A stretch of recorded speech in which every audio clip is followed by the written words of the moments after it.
Welcoming you all to my new channel, The Anatomy Untangled.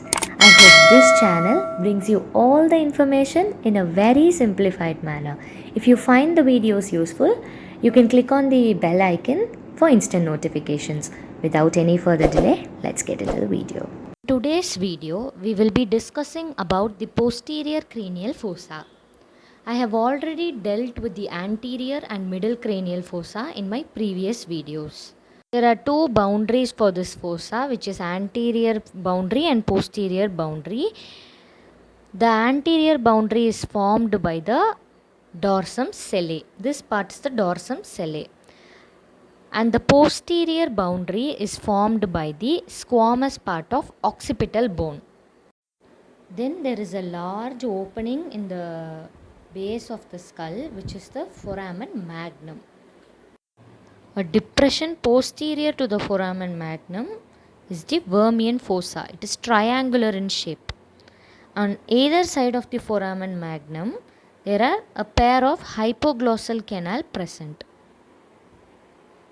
Posterior to the Vermian fossa, there is a sharp ridge in the midline, which is called internal occipital crest, and in the end it is attached to internal occipital protuberance, which is exactly opposite to the external occipital protuberance.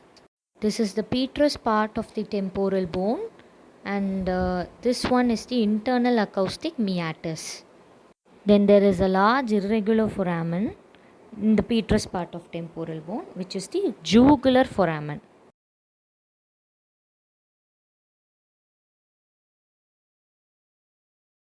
So here is the transverse sulcus, and the upper part, which is S-shaped, is the sigmoid sulcus.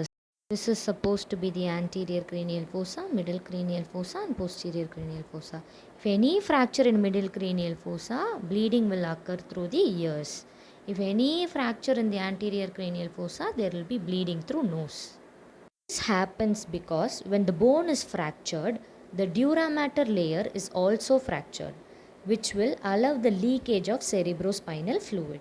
Let's mark the parts together.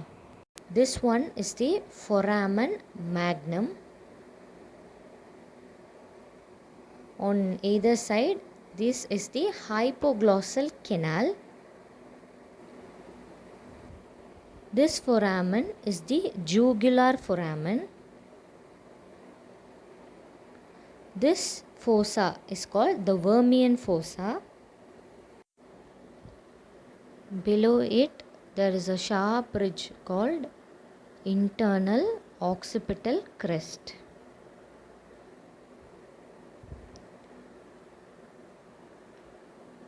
This one is the internal occipital protuberance.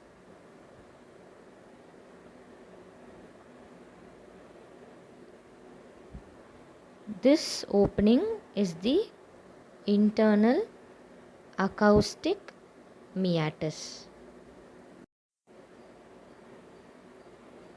This sulcus is the transverse sulcus, which is left and right transverse sulcus, and then this is the S-shaped sigmoid sulcus. The sloping surface from dorsum sellae to the anterior margin of foramen magnum is the clivus. If you have any doubts related to this topic, you can give it under the comment section and it will be answered really soon. Until then, it's bye from us.